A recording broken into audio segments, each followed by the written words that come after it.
Coming up this afternoon, health facilities across the country remain empty as nurses abandon posts, leaving patients stranded, disrupting medical services as Ghana Registered Nurses and Midwives Association strike kicks in. We'll tell you more. Also coming up, Parliament last night approved the Energy Sector Levy Amendments Bill 2025, introducing a 1 Ghana cedi levy on petroleum products. This intends to raise additional revenue to address the crippling energy sector debt. And also coming up, in a boost towards the fight against corruption, President John Mahama says he will not interfere with the works of anti-corruption agencies to halt investigations involving persons in his government or past regimes. The details of these and many more coming up in the bulletin.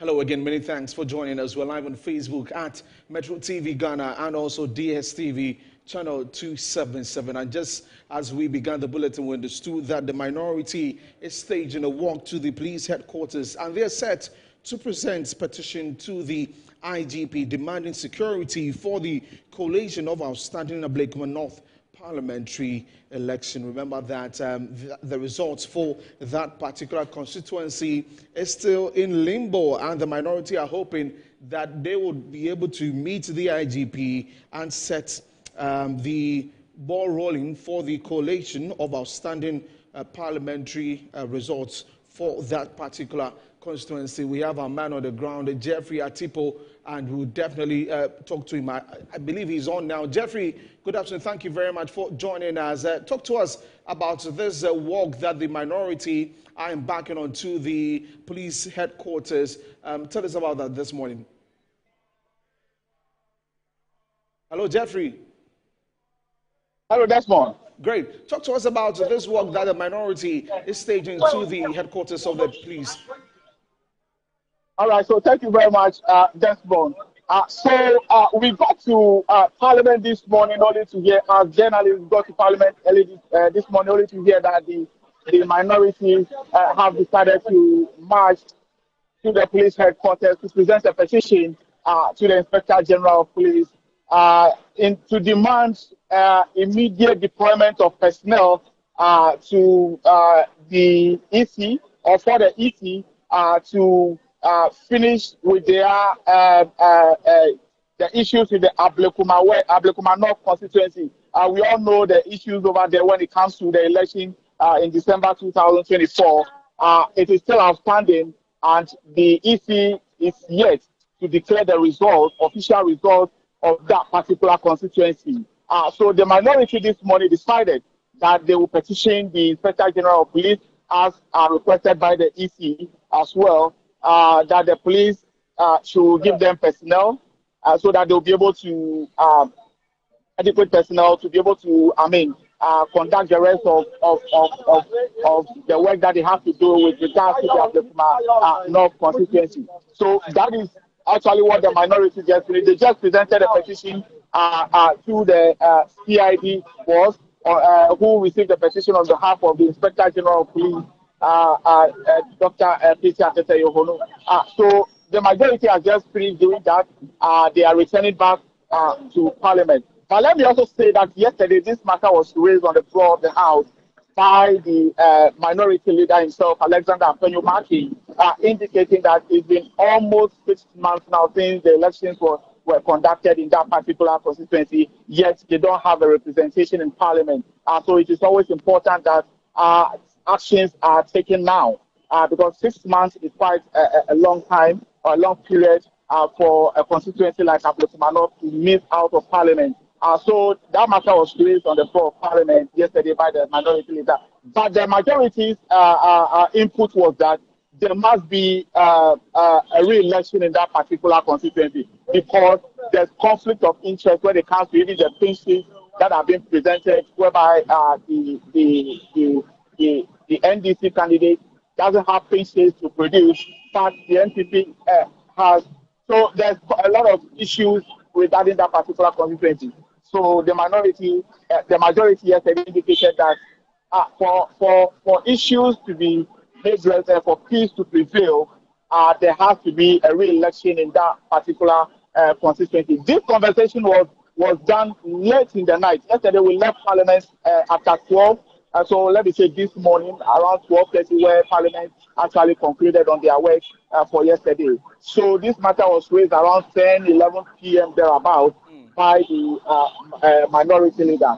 But this morning, we just heard that they are coming here, so quickly we just have to follow them. So they have presented a petition and they are giving the police a 1 week ultimatum to be able to provide adequate security for the Electoral Commission to be able to conclude on the Ablekuma North constituency election result. So that's more if you ask me, this is what has just transpired. The minority has just left here. They are returning back to Parliament to conduct business. Today, in Parliament, sitting is going to be starting from 2 p.m.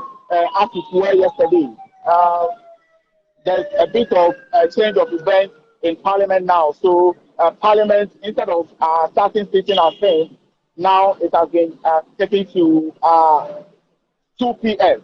So the minority used the early hours of the day to actually conduct this particular exercise that they just did. So we're looking forward to see what actually the response is going to be from the side of the police as far as the Ablekuma North constituency issues are concerned. Great. Thank you very much. Jeffrey Atipo is a parliamentary correspondent bringing us the details of that development there. So you heard from him that the minority walked to the police headquarters petitioning the IGP, asking for security as they continue with the collation of the Ablekuma North constituency results from the election last year. And he said that it was received by the CID head on behalf of the IGP, and the minority are back on their way to Parliament. We'll keep tabs on that and bring you details of that subsequently. So do have to follow our social media handles, Metro TV Ghana, for more details on that. Now away from that to the strike by the Ghana Registered Nurses and Midwifery Association, and in the hospitals across the country continues that there's a severe impact for healthcare delivery, leaving patients stranded and medical services disrupted. Now, in many health facilities, nurses have abandoned posts, leaving patients stranded. Now, the Ministry of Health has responded, issuing a series of emergency directives aimed at maintaining essential healthcare services, while the Ghana Registered Nurses and Midwives Association proceeds with its industrial action. There was a high-level meeting on May 30, 2025 between the ministry and major stakeholders in the nursing and midwifery sector. This meeting included representatives from the JRNMA, the Union of Professional Nurses and Midwives, the Ghana Registered Midwives Association, the National Association of Registered Midwives, the Psychiatric Nurses Association of Ghana, and the Nurses and Midwives Educators Society. Now, the unions presented a unified demand for the implementation of a collective agreement signed in 2024, which they claim has not been honored. Health Minister Kwabena Minta-Kando assured the stakeholders that their concerns would be addressed promptly. Let us turn our attention to the video wall for the emergency response put in place by the ministry. So you see that on there, and it says that in anticipation of the strike's impact, the ministry has instructed public health facilities to activate contingency plans. These key measures include hospital managers, especially directors of nursing services, and their deputies are required to be present at work throughout the strike period. Also, unit heads must ensure that maternity and emergency services remain operational in all hospitals. The ambulance service is to remain on standby across all districts to assist with emergency cases. Also, coordinating structures are to be set up to manage emergencies, ensuring a continuous link with the ambulance service, and also daily reports on service delivery from the Director General of the Ghana Health Service, CEOs and medical directors of teaching hospitals will be submitted to the acting chief director of the ministry. Also, the ministry will collaborate with Krisai government health facilities to handle the expected increase in patient numbers during the strike. Rotational nurses and nurses undergoing mandatory clinicals have been advised not to participate in the strike.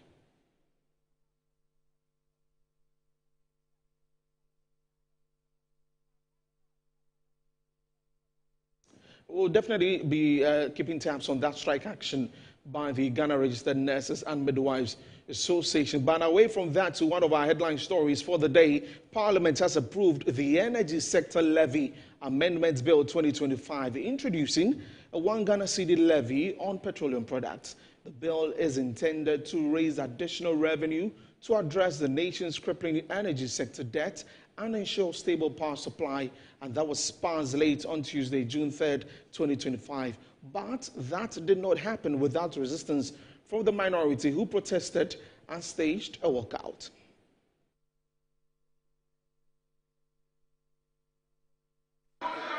Mr. Speaker, Mr. Speaker, Mr. Speaker, Mr. Speaker, we in the Justice Abdullahi case, Mr. Speaker, in the Justice Abdullahi case, the Supreme Court decided that it would have to take 138 to take a decision. Mr. Speaker, if the majority, they claim they are super majority, if they have their 187, they should at least bring 138 now and take a decision. You don't have 138, Mr. Speaker. They don't have 138. Honorable Clerk. Come on. Mr. Speaker. All those against the motion rise on your feet to be counted. So, the clerk, I hereby order you to count them. Do your thing.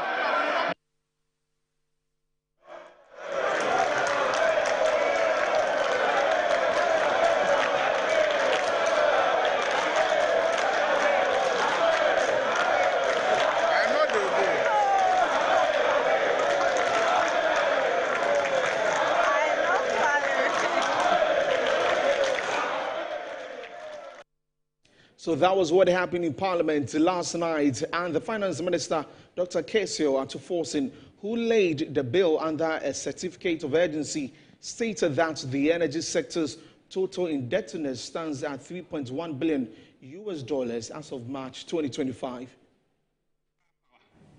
The World Bank IDA guarantee of $512 million and GMPC guarantee of $120 million were completely drawn down in the year 2024.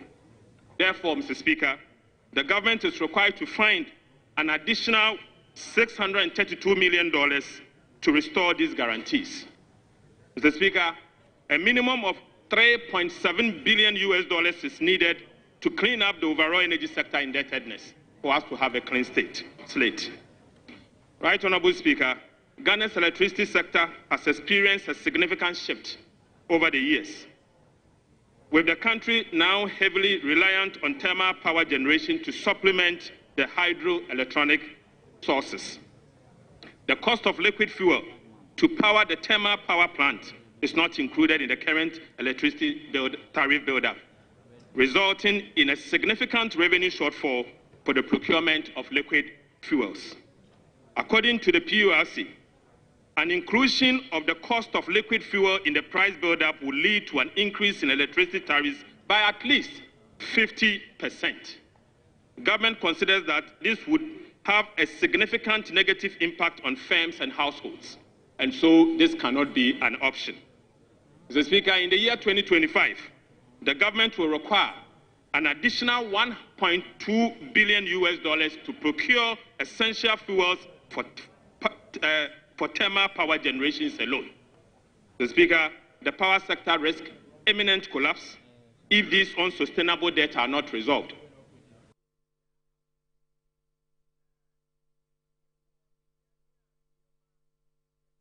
So staying on that particular new levy, the MP for Vijay Kwabra North has slammed government's energy sector levy. Malion Good Morning Ghana calling it a betrayal of pre-election promises. He urged the government to reconsider this particular levy. Meanwhile, the editor of the Insight newspaper, Kwesi Pratt Jr., says that the MPP shouldn't be protesting given that their own debt legacy and emphasizing the need for the government to clear its debt. When the minister came to Parliament, even proud to, and last time I was telling you about John's appearance here, nobody should tell us they didn't know what the problem was before they entered government. They were clear in their mind. They knew what the problem was. Atu came to Parliament to read the budget. What impression did he give us? What impression did he give us? He says he's taking off taxes and that there are more innovative ways to rake in money. That's what Atu said. We're here in Parliament. We try 11 we try betting tax the total amount we got from those places, what he's done now, is double. He has robbed Peter to pay Paul. He has taken e-levy out, brought another e-levy. That's what he's done. You haven't answered my question.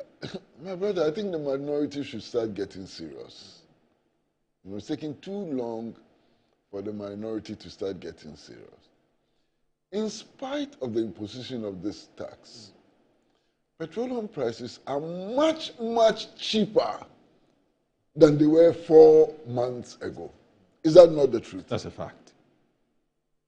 In spite of the imposition of this levy, petroleum prices are climbing down. So this minority show, and luckily one of them is here with us, he perhaps will explain to us what all this is about. You understand? Right. The point of the consumer is that we cannot deal with escalating fuel prices. It leads to increasing in food costs, it leads to increases in transportation costs and so on. But just last week, public transportation costs came down by 15%. So what is the protest about? I don't understand. President John Mahama has projected that the Ghana cedi will stabilize within a band of 10 cedis to 12 cedis against the US dollar, describing it as a fair value to support both exporters and importers while maintaining macroeconomic stability. Speaking at a meeting with the Federation of Association of Ghanaian Exporters, the president acknowledged the recent currency appreciation but cautioned against an excessively strong cedi which could harm export competitiveness. The recent forex auction has already brought the exchange rate above 10 Ghana cedis, signaling stability. President John Mahama in his address urged exporters to capitalize on the favorable rate, noting that cheaper fuel, lower port charges and reduced raw material cost should boost production. He, however, cautioned importers against flooding the market with foreign goods, urging a shift towards local production and import substitution. Some people say, oh, it will come down to 4, but of course, we know the true value of the cedi is not 4, and if it went as far down as 4, it will kill all your export businesses. And so myself, the governor, and the finance minister met and discussed it, and they think that the real value of the cedi is anywhere between 10 and 12. Luckily, the forex auction has brought it to just above 10, and it appears to have stabilized there. So I think that going forward, anything between 10, 11, and 12 as a band where the cedi operates will be a fair value, both to encourage our exports, but at the same time not make imports so cheap that importers will flood our markets with toothpicks and, biscuits and coconut and all those kinds of things. He added government is working to reverse a negative 3.9% primary balance to a positive 1.5% primary balance by the end of the year to create a conducive environment for businesses in the country. The budget was meant to make a correction of a lot of things that had gone wrong in the past. And so trying to bring the macroeconomy back on track, reversing a negative 3.9 primary balance to a positive 1.5 primary balance by the end of the year has been one of the main targets of the budget. So it's reined in a lot of government expenditure in order that we can bring the deficit down and create an environment that is conducive to business. And so I can assure you that we will continue to prudently manage the economy so that you have a predictable environment in which you can make investments, knowing that your return on investments would keep your businesses going. Davis Na Kobe is president of the Federation of Associations of Ghanaian Exporters. First calls for accelerated progress on eliminating non-tariff barriers like frustrating custom procedures at border points and harmonizing standards. We need strategic investment in logistics infrastructure like intra-Africa highway, reliable shipping lines, and payment systems that facilitate intra-African trade. We know the Bank of Ghana is working on seamless payments across Africa with the next-gen digital payment infrastructure DPI project. We urge Your Excellency to provide all the necessary support to accelerate this. He noted that the economy is responding positively to the budget measures with improvements in cedi appreciation, deficit reduction, and return of investor confidence.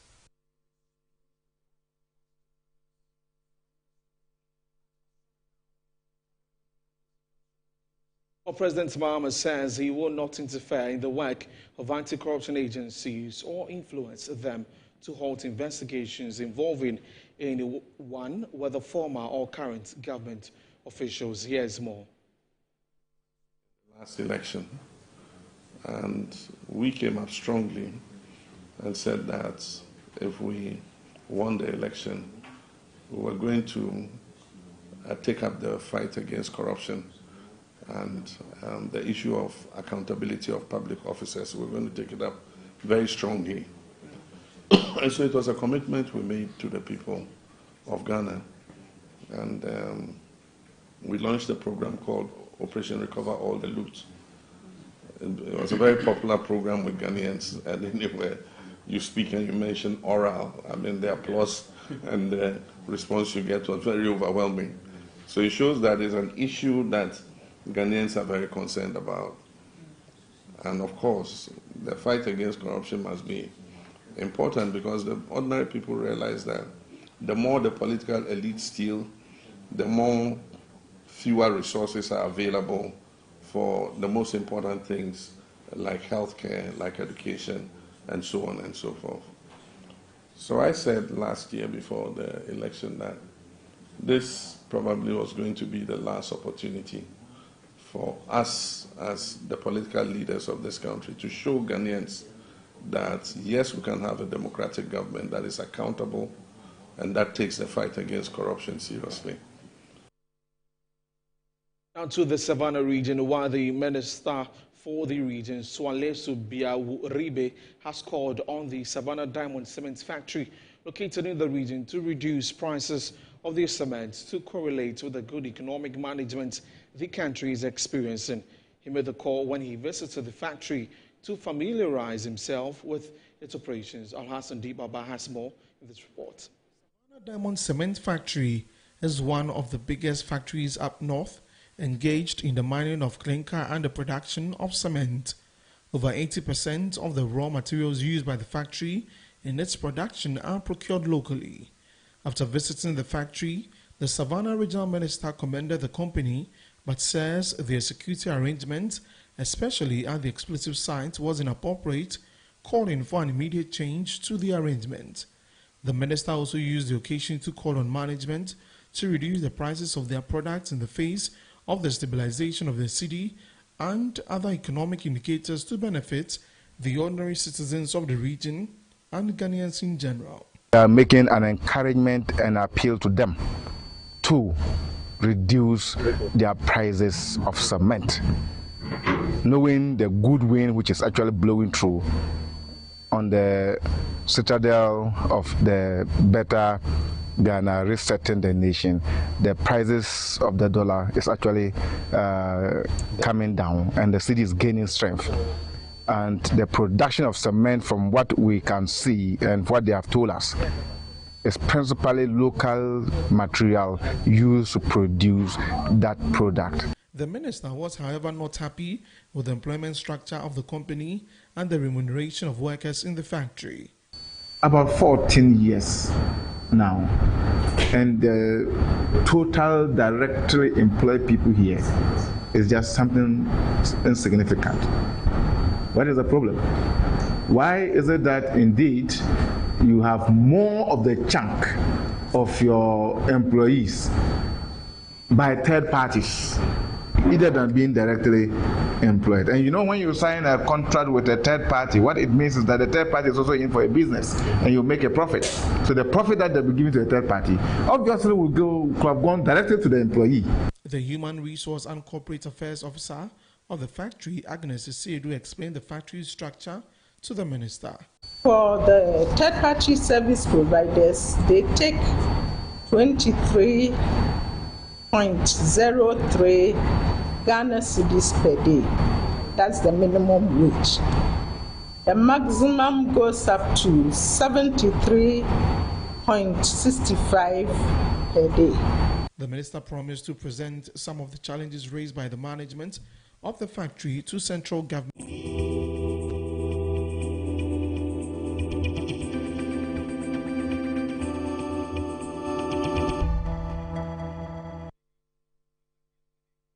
Now in our Tidy J segment for today, the Business Development Manager for Environment and Sanitation Processing Cluster of the Jospon Group, Drusilla Villas, has urged the general public to focus on the economic gains of waste by prioritizing the segregation of domestic waste and waste at source. She spoke during a donation of waste bins to American International School by the Universal Plastic Product and Recycling Limited and the Jospon Group of companies. The donation of the waste bins follows a visit by some students of the American International School to Accra Compost and Recycling Plants, ACAP, by the Jospon Group of companies under the Waste is Gold tour, which is intended to offer the general public a rare opportunity to familiarize themselves with the operations of ACAP and appreciate the significance of waste segregation. Over the years, Ghana has been faced with indiscriminate disposal of waste, which makes segregation extremely difficult for waste management companies. At the brief donation exercise, Business Development Manager for the E&S Processing Cluster of Jospon Group, Drusilla Villas, urged institutions and the public to take advantage of the Waste is Gold tour to learn the importance of waste segregation. I believe that when people understand the value in what they are throwing away, their mindset will change.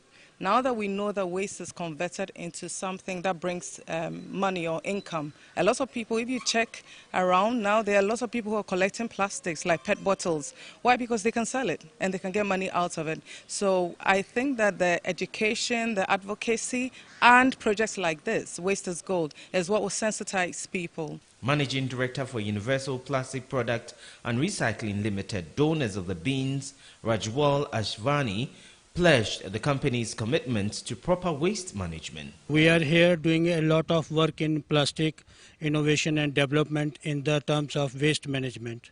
So we are putting ourselves that make new technology and adopt some new product design to help to keep Ghana clean. Head Principal of AIS, Nikki Horn, says the waste bins will be put to good use. So we intend to not just accept these trash bins, but use it as a way of educating not just our secondary campus, but also our elementary campus and our boarding facilities as well on the proper use of, or the proper way of disposing of plastics, of organic matter, of refuse. And so this will help us. Environmental advocate and student of AIS, Kelvin Godson, who applied for the bins, has urged the youth to embark on initiatives that drive sustainable environment. As the youth, if we start learning something, if we start implementing it, it trickles down generations. So it's very important that we start with we the youth, because we're still getting that education. We see the importance of treating our waste with appropriate care. Well, that's all for the news updates. Many thanks for joining me. I am Desmond Okrekonos. We're taking a break. When we come back, and if one would go on with the rest of the program. It's Good Afternoon, Ghana. Please stay with us.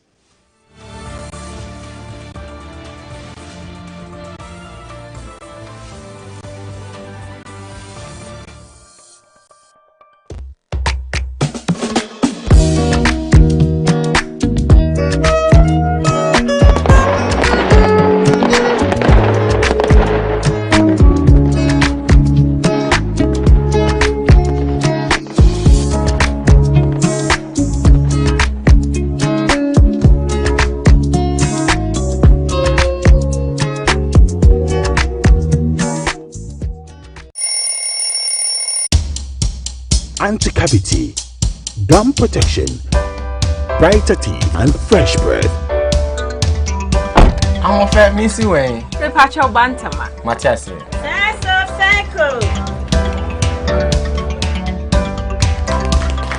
It's her smile. The fresh breath. Me, Jidi said we used to Kel 360 toothpaste. Kel 360 toothpaste. That's Kia. Kel 360 toothpaste. It's a gum protector. Onim jom kasan. Ile kosen. Kel 360 did the way. It's cool mint. Gives me fresh breath and your confidence booster. You will see so feeling to when you know Kel 360 toothpaste. Happy smile. Kel 360 toothpaste, anti-cavity, gum protection, brighter teeth, and fresh breath. Kel, happy smile. This advert is FDA approved. Whether you're a wholesaler, retailer, or consumer, MNC Logistics and Trading is your trusted partner in minerals and food commodities trading. Experience the difference with MNC Logistics and Trading for your commodities trading. We operate a well-equipped laboratory that smelts and assays gold to ensure transparent, credible, and reliable minerals transactions. Our general food commodity market deals with imports and exports of food products such as rice, sugar, and grains. We pride ourselves on delivering products that meet the highest standards of quality and taste. With our expertise in international trading and logistics, we bridge customers far and wide. Locate us at number 4 Neosai Interfo Avenue, East Legon, Accra. Call us on 030-299-8246 or visit our website www.mnclogisticsandtrading.com. MNC Logistics and Trading, hub of confidence.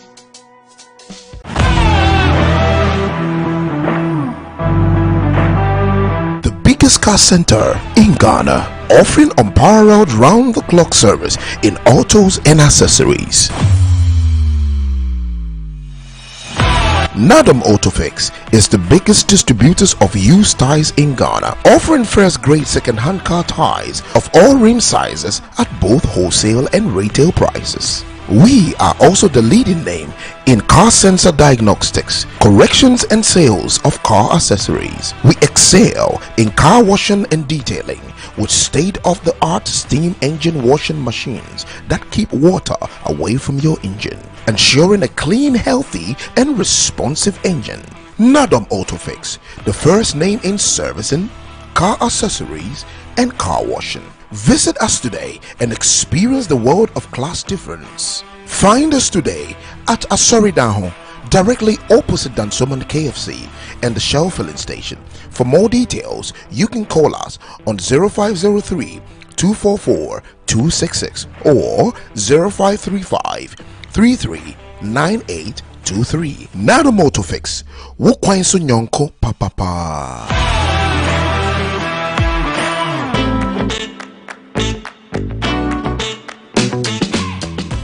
Back in the day, tuning radio from morning, and you don't want to miss out because anybody who comes on is massive. You know what I mean? At the time, no one really was coming out to say I'm doing it because you were there. And to be honest with you, you were one of the people that intimidated me. You and a guy called Devastator. Back in the day, mentioning the place that you used to live, no, that meant that you were Dadaba. Oh, how? Because we are the ones who went to Saito.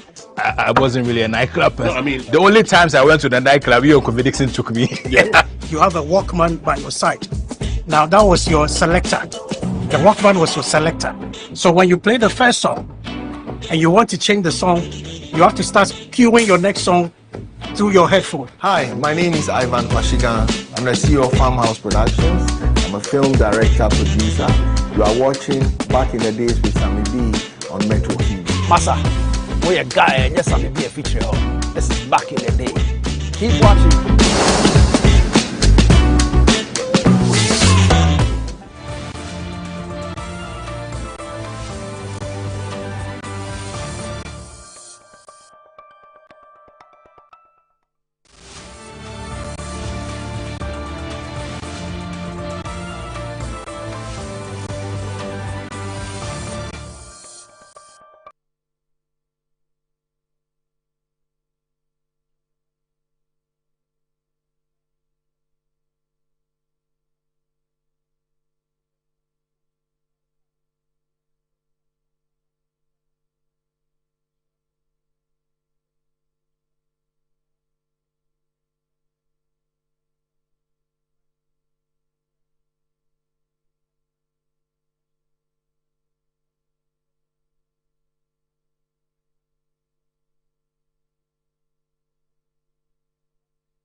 Fifra ye free nyina ye de bedi ntia. De ya fuji ani aduane. Saa so no pintin bi aseda o men. De ye di koye mu ne de awie nyina na makuafo modem so. Won fifre so ne nya bidio. Nanso bate aseman Ghana mu a. Akuafo akoya abo popo obo wasio na so da su kache. Wona sam fifre ma mu nyina nya bidie. Nanso mpuntudwo mu aka akiri pa. Ekwan ben ne ebefa so ama akuafo fifre ho abanfa so de. Aban hyehye ne dwumadi ahodo odi bre akuafo no bo wote ase. Feed Ghana ye den. Na nkokọ ketenkete so mfa so ma akuafo so ye den.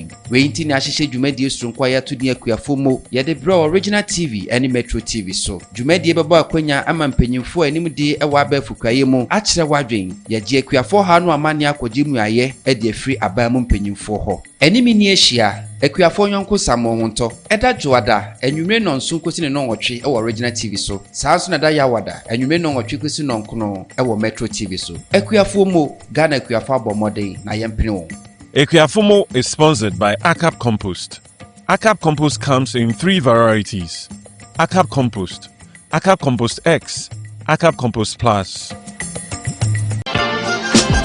Last season, we brought you the hottest trending music videos, insightful interviews with your favorite celebrities and some dance moves. We also got your favorite celebrity talking about their deep, goofy and interesting sides you and I can see on cameras and social media. But hold up, this season we are bringing you a whole new different vibe. Spanking new videos, top 5 countdown, and the all-new segment, the MVC Experience, where we bring you close to music, fun, and more interesting vibes. Join the vibe this and every Saturday on Metro Television. Don't forget to follow us on our social media handles, MVC Official TV.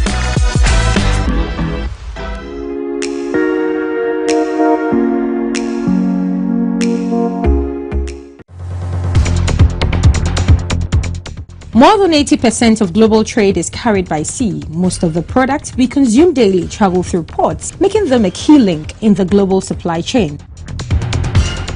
The Ghana Ports and Harbours Authority is committed to ensuring the enhancement, resilience and sustainability of port infrastructure and maritime trade. Get to know which vessel is bringing your goods, how much duty you are required to pay, and how quickly you can clear your goods from the ports of Ghana.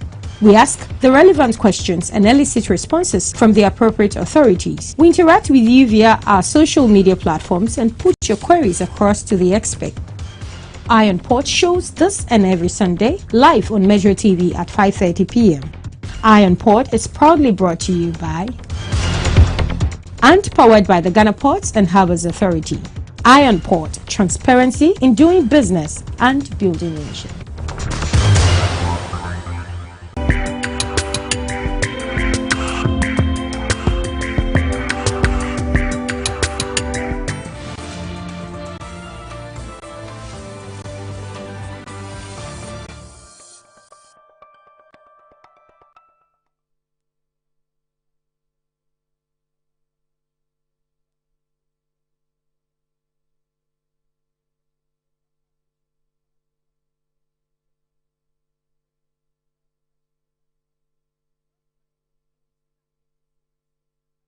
All right, you're welcome back. We're still on Good Afternoon Ghana, and just gone by is Desmond Okreku-Danso, who has brought us the briefs of the stories running in and across the country.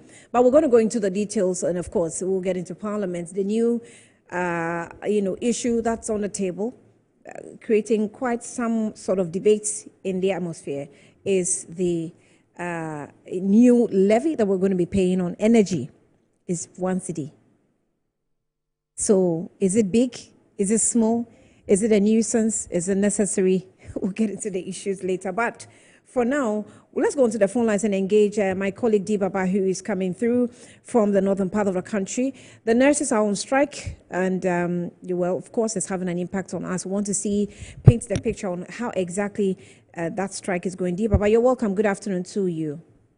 Good afternoon, Annie. Right, thank you for your time. So last week we actually had a discussion with the executives of the Professional Nurses and Midwifery Association, and they indicated they are starting on Monday. They're doing the strike on Monday.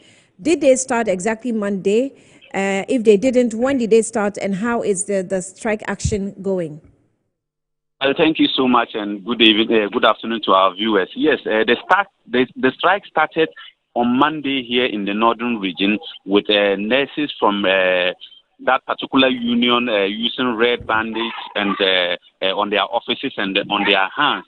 And today, I visited many hospitals within Tamale, and the situation was not different. But the situation is biting heavily in many of the small hospitals within Tamale, because many of them don't really have many nurses, and many of their nurses are on strike. I visited Tamale Technical University Hospital, Sanargo Health Center, Baga Training College Health Center, and all those hospitals when I visited, except the Tamale Technical University Hospital, none of them were having a single nurse even on duty. But I visited Tamale Northern Regional Hospital, and nurses were in abundance, and I asked, and they told me that it's only one group of the nurses that are on strike, and not every nurse, and that is why they are on duty working. For that matter, they don't have any.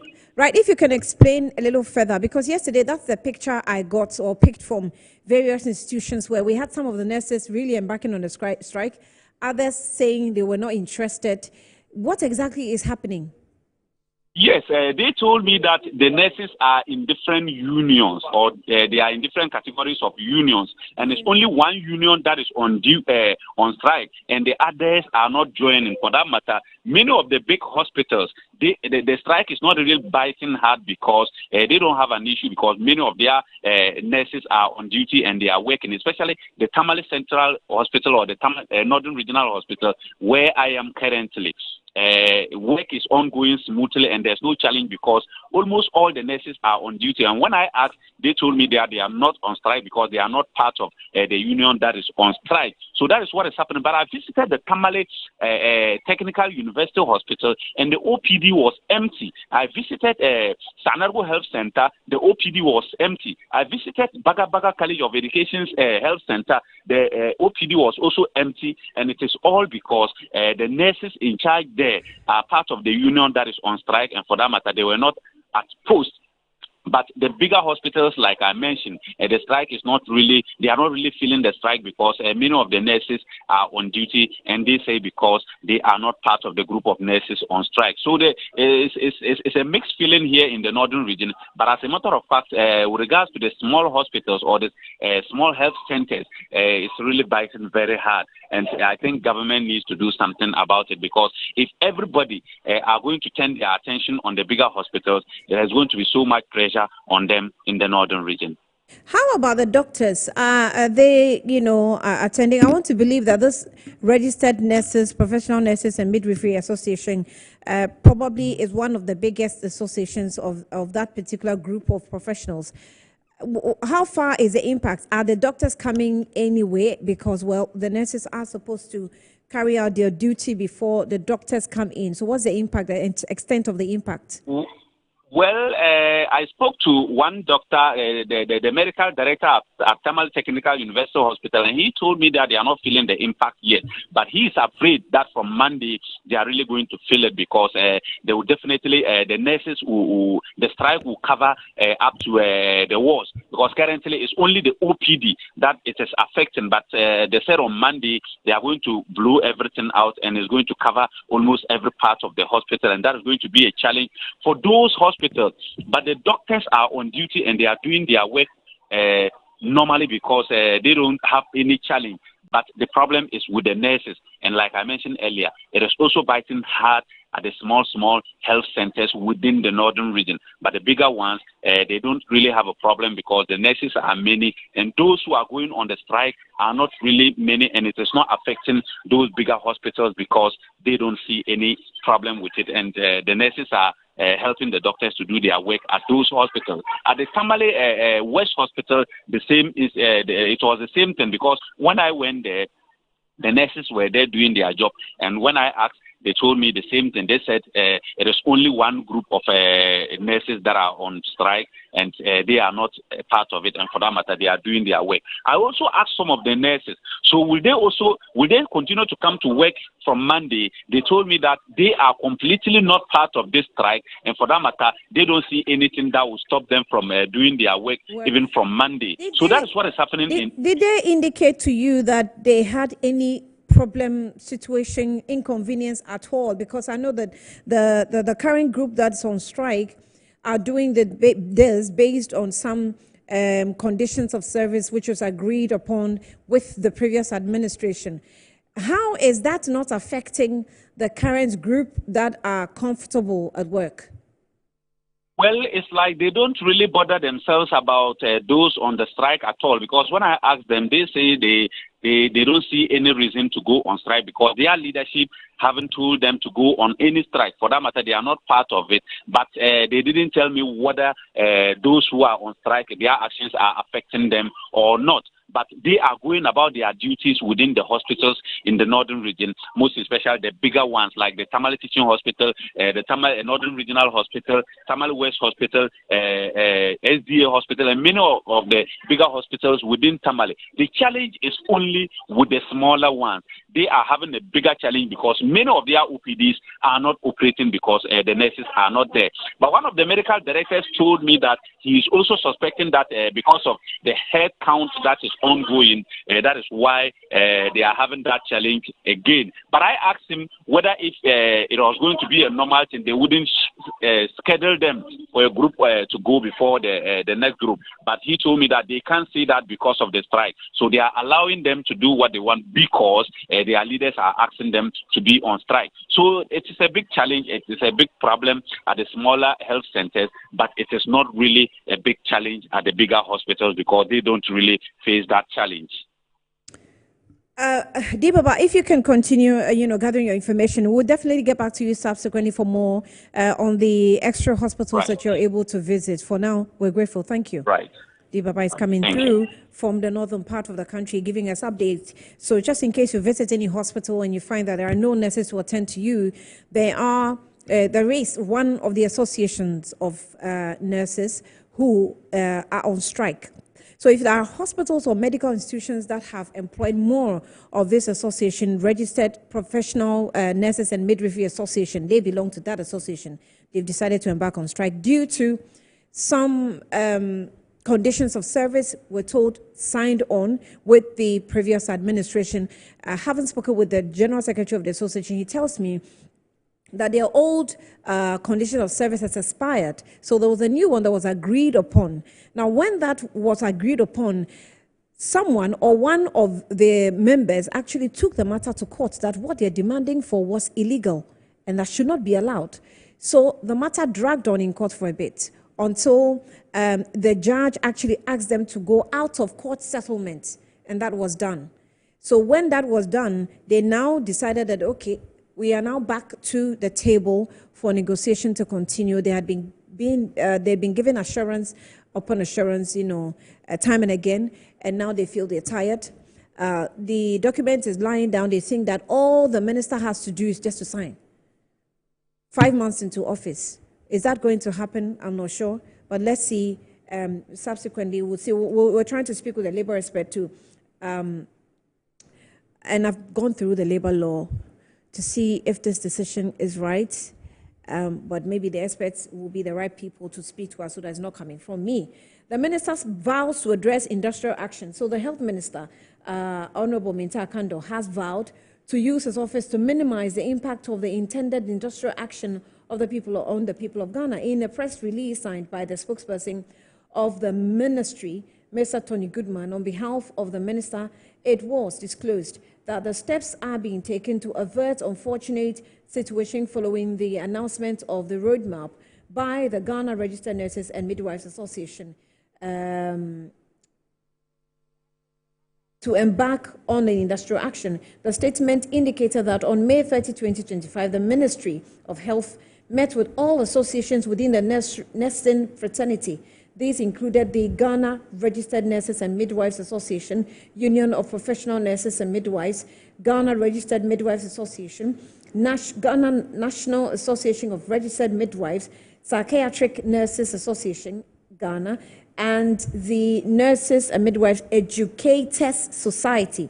According to the statement, all the groups presented strong arguments in favor of the implementation of the collective agreement signed in 2024, which has yet to be enforced despite being in the interest of nurses and midwives nationwide. So Mr. Kando assured that all the associations of the nurse of his assured all the associations of his unwavering commitment to prioritizing the welfare of nurses and midwives.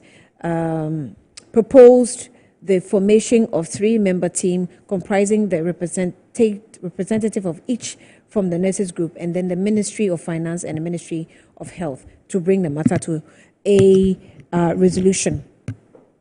I know that we have the freedom to form any association we like, but come on, why? I think there should be a limit of forming associations of same professional groups. I mean, anyway. So as and when we get to our labor law expert definitely will have a discussion with Ms. Ostegami, whose line we're told is busy. So for now, we will, proceed. So the next issue, I have a guest with me in the studio, and it has to do with the latest in Parliament, in the person of the Member of Parliament for Ho Central, Mr. Emmanuel Bejra. Is it Ho West rather? Sorry, Ho West. Emmanuel Bejra has joined us in the studio. I don't know if I should describe him as a Mugabe or are you a Mugabe? Annie. Yes, sir. No, I'm not. Good afternoon. Good afternoon. You're welcome. Thank you, and good afternoon to your cherished viewers.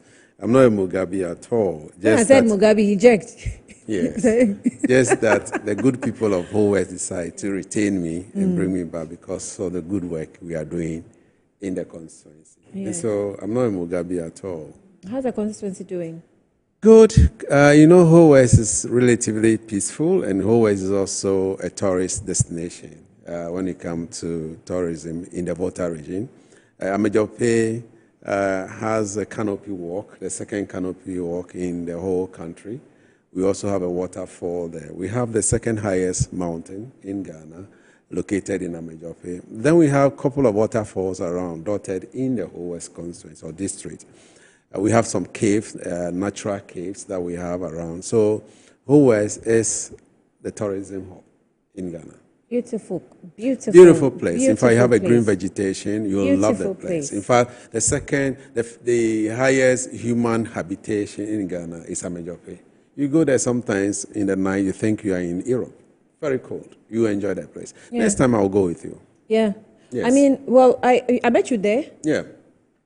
But it wasn't at night, so I couldn't enjoy, my goodness. The cozy.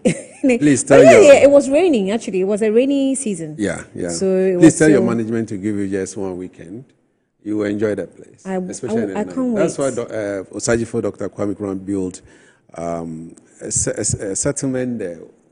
When he wants a peaceful place that he can think of this country, how to develop the country, he moves to Amejope to have a quiet place. And then he decided to use that place for his hideout. So rarely will you actually have Honorable Emmanuel Bejra on shows or programs. I'm not sure how my producer pulled this one off, but I didn't have a hand in it, trust me. So I'm grateful. But just a bit before we go on to the main issue, your constituency. Every constituency seems to have a pressure, what they want, the development, very pressing development issue. Yeah. And having visited the Volta region for a bit, I look at the place and I'm like, you people don't need anything. Am I right to think that way? Annie, you are wrong. We need a lot of things. First of all, we need our youth to be employed. We need road networks to be fixed, especially in the tourism enclave, Amejope, Vane area. Okay. As you were climbing the Amejope mountain, you realize that the road, even though tarred, wasn't too good. They did water in that vicinity as well. And so there are a couple of things that we need, infrastructure-wise, and also some social needs for the people. They are predominantly farmers, and so we need fertilizer, we need agrochemicals. I'm hopeful that the current administration resetting Ghana agenda, that's my party, with the Farmer Service Center program, some of these things will be addressed as soon as possible, so that our youth who are into agriculture and our brothers and sisters who are into tourism and those who want to add value to our product will also benefit from some of those programs. So I know the waterfall. Is it a waterfall? Yeah, waterfall. We have a Mejope waterfall. That's a Gemi waterfall. We have there's one at Weta, Bega waterfall. We have 3 of them. There's one also at Akome. There's one at Akome. So 3 of them waterfalls. Then we have the game reserve in Abutia area. It's called Palaka Game Reserve in the Abutia area as well, where people go there to look at some animals that we do not have in some of our areas, and a fauna as well. Beautiful place called Kalakba Game Reserve. So when we were climbing up the mountain, well, the road indeed was really narrow. Unfortunately, exactly. I broke my phone, so I lost those videos. I know what you're talking about. Yes, I know what you're talking. So these are the things that I've just mentioned, that we need to expand the road. We need to construct a road from Amejope to Bajeme. That means that you're going behind a mountain, the tallest mountain. So if you really want to enjoy the tourism attraction, you drive through Amejope to Bajeme to Fume. Then you join the Hoho Road. And then from Fume, you go to a place called the Monkey Sanctuary. Yeah. That is the Tafi Monkey Sanctuary. So the whole enclave is dotted with a lot of tourist attraction. Yes. So you can move from the Canopy Walk to the tallest mountain where the German planted their communication equipment or a cross in those days. And then from there, you view the waterfall. And then if you want, you add your monkey sanctuary, you go and play with the monkeys at Tafi. And so that whole enclave is a tourist hub. Okay, I'm sure at the right time, like you said, we'll have to visit, Exactly. As a plan. Yeah. To give you a full picture. It's a beautiful place. I'm not even overemphasizing at all. They have a lot of good natural resources. It's a thing with Volta, actually. Yeah. I am biased to the Volta region, even though I'm not from there, but I'm biased. You should have. I think your mother wanted to give birth to you in the Volta region. I don't know why she decided to do that in a greater Accra region. I should be telling her next time when she returns to the next life. I don't know that story. Anyway, we'll turn our attention to Parliament, and we'll give you a few videos, but for now, let me just give you a bit of an insight of what happened. Parliamentarians stayed in the House all the way till 11 midnight till about 12, before they rose. Parliament has approved the Energy Sector Levy Amendment Bill 2025, introducing a 1 Ghana cedi levy on petroleum products. Now, the controversial bill intended to raise additional revenue to address the nation's crippling energy sector debts and ensure stable power supply was passed late Tuesday, June 3, 2025. Now, the Finance Minister, Kasia Latoforsen, who laid the bill under the certificate of urgency, stated that the energy sector total indebtedness stands at $3.1 billion. That's billion US dollars as of March 2025. $3.1 billion US dollars. He further explained that the minimum of the $3.7 billion US dollars is required. That's minimum. Is required to fully clear the debts, with an addition of 1.2 billion needed to procure essential fuel for thermal power generation throughout 2025. The minister assured Parliament that the impact of the new levy on ex-pump prices will be absorbed by the gains made from a strong performance of the Ghana cedi, meaning consumers would not experience an immediate price hike. However, Minority Caucus vehemently opposed the bill, describing it as an inappropriate burden on Ghanaians.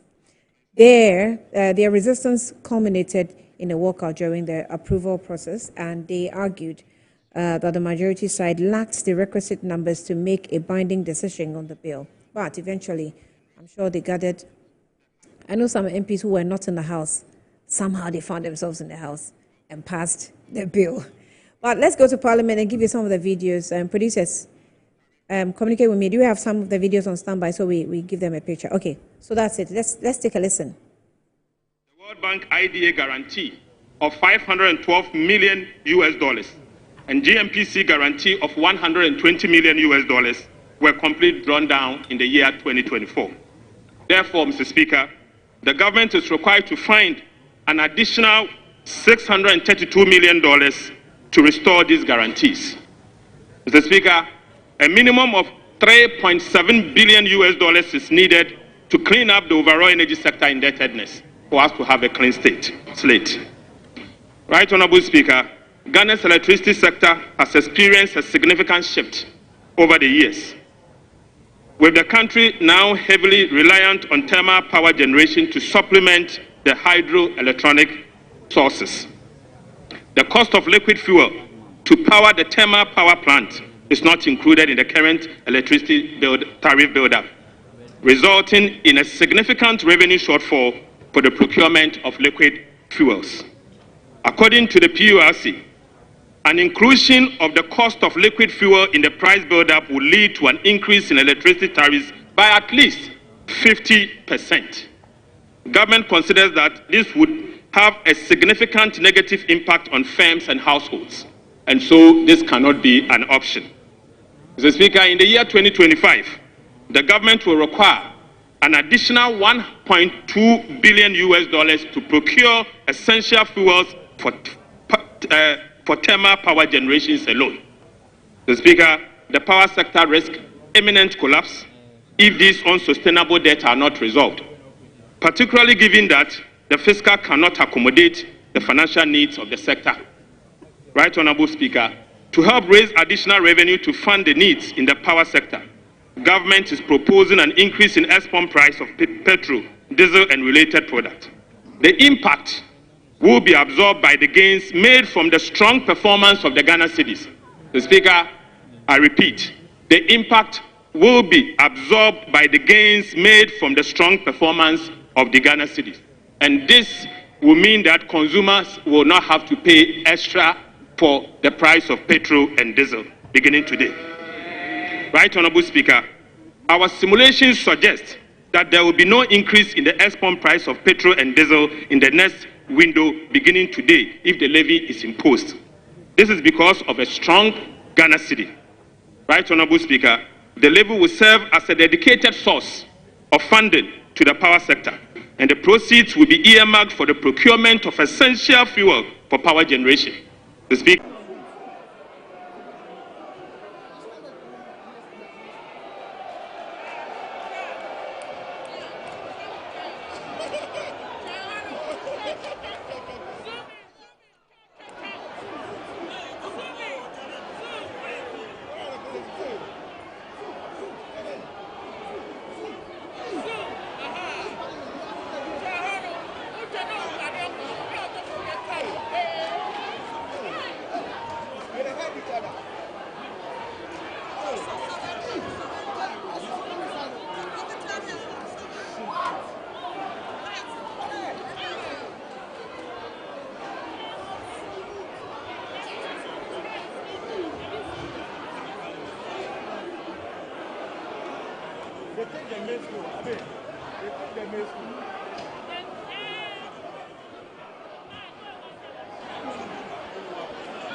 Okay, you're welcome back. Now, you may be confused why that video. That was e-levy fight. So just in case you're confused, that was the e-levy fight because there was also a disagreement. You know, the minority at the time raised a strong, debate against it that they were not going to allow, and that culminated into that ugly scene you saw on the screen. But the levy yesterday also attracted a similar, situation, but this time the minority decided to walk out or stage a walkout, and that is why Honorable Bajwa is here. I'll welcome also from the same Energy Committee. Honorable Bredra is the chairman of the Energy Committee. You are, right? Yes. Just for correction. And then also a ranking on the Energy Committee is George Kwame Abuaje, and he's also joined us. Is he with us on the phone? Okay, Honorable George Kwame Abuaje, you're welcome. Thank you for your time. Good afternoon. Good afternoon, madam. Great, you're welcome once again.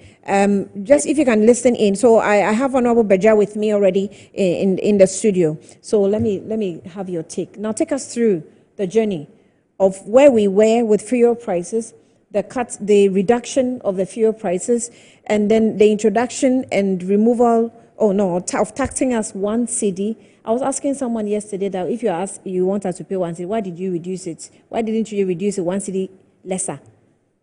So that you can get your 1 cedi without necessarily, taxing. But maybe you can address a lesson. Well, thank you very much, Annie. And I believe that most cherished viewers will like to understand what we did yesterday. Yesterday, all that we did was to increase add 1 cedi to a liter of petrol, of diesel, of kerosene. Kerosene is less than 1 cedi, and then to marine gas, oil. As for petroleum, liquefied petroleum gas, we do not add anything to it. Now, you know that currently the windows that we have, the price of this product in the world market has reduced.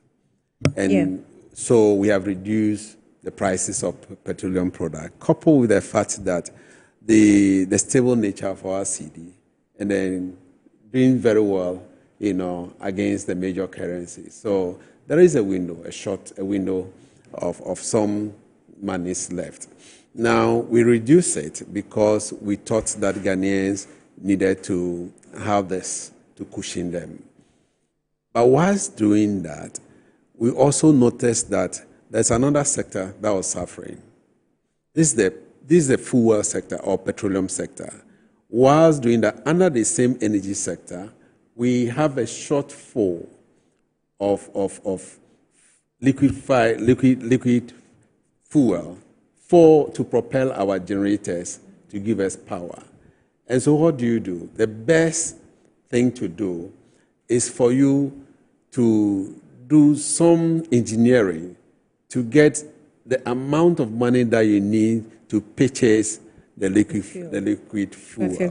And that is exactly what we did. So that we will not increase or decrease the prices of this product, but we'll maintain it. And even it will come down a little bit today, if the president signs, it will even come down a little bit today. Would have reduced it more than this. Further. But we are just saying, okay, let's use the 1 cedi to purchase some product so that your lights will not go off. That's exactly what we did. The today reduction, is it also still tied into the exogenous factors? Exactly. Today's reduction. Exactly. Okay. So we are saying that, look, the external factors that we have reduction in our world market, would be cushioned by this 1 cedi. So we don't need to bring it down with that, further, as we are saying. So we are saying that just pay 1 cedi. Instead of reducing it, pay just 1 cedi, we will not reduce it again. And even if you are reducing it, because you are paying 1 cedi, if you are reducing it further down than 1 cedi, it still goes down. And that is exactly what has been done. Now let me take you through why this things happened. You remember in 2015, we decided to pass a law called ESLA law. This ESLA, that's Energy Sector Levy Act, is supposed to pay our legacy debt and also take care of some of the problems that we have in the energy sector. Unfortunately, when we left, just about a year after we left power, and leaving power, we had a debt of about $2 billion. That $2 billion, we thought that with the ESLA, the objective of ESLA was to pay those debts and also take care of all the lingering problems that we have. Unfortunately, in 2017, the administration then decided that we're going to collateralize the ESLA. So they formed a company called ESLA PLC, and they used that money into the bond market to borrow money. They used the ESLA PLC to borrow money. Now, we thought that whilst you are collecting these levies, ESLA levy, into ESLA account, that money will be used to pay the intended purpose. We will still have to, it makes sense. It makes sense, which they did not do. They used the money generated, gave it to ESLA PLC, for ESLA PLC as a guarantee, ESLA PLC to borrow money. Having our own money, GMPC gave about 120 million US dollars as a guarantee, including our NEI, that is going to the world market, the World Bank and so on, also giving us about $512 million dollars as a guarantee for us to be able to buy fuel into our system. With all this in, they were not paying. They used the money on different things. The previous government used the money on a different thing. That has led to an increment in our debts. Now, in the build-up of our prices, that's the metrics in the electricity tariff, PRC informed us that when they were building, they did not include liquefied fuel in the build-up. Government decided that we will absorb that price. Now, where are you going to get money to absorb that price? So current government decided that, well, instead of reducing the price of fuel further, let me use that 1 cedi to be buying the liquefied fuel to propel generators so that your power will not go off. That's exactly what we did. And I believe that our colleagues from the other side should rather support us. My ranking member will tell you that, well, they claim we do not engage them enough because the president is a listening government. When we met with the PURC, the first question my ranking member, my colleague ranking member, asked PURC was that, are you going to increase the price of tariff? And the PURC said, we'll come back to you. Knowing very well that if they want to increase prices of fuel, price of electricity, it will, like the minister said, the increase of price fuel electricity will go up to about 68%. Now, that means they wanted, PURC will now want to add the liquefied fuel into the mix. The price build up. The price build up. This was what the government said, no, we will not burden Ghanaians with the electricity bill again. We don't want any increment. Just we will continue buying it. But before we will conclude on that, let's get a reliable source of income, which is this 1 cedi on petroleum product, so that we can buy the fuel for our lives to be on. And that is as simple. It is not an introduction of any new taxes, which you saw the e-levy. E-levy was a new tax, completely a new tax. This is not an introduction. It's just adding 1 cedi per liter. You remember? But what do you call it? It's a tax, no? No, I said an increment in that levy. Oh, that levy already. Yeah, we did not introduce any new taxes. Okay. It is the same ESLA. Just add 1 cedi to petrol, yes, diesel. But I think their argument is not that you introduce a new tax. Their argument is that you removed e-levy and you found a way to reintroduce it in another, taxation form. No, e-levy has to do with electronics, electronic communication tax. It has nothing to do with petroleum. Factual.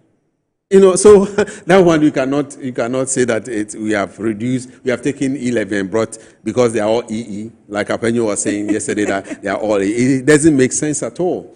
And so if we wanted to maintain e-levy, we would have maintained e-levy. Remember, we have other levies, COVID taxes, pollution taxes and all those ones.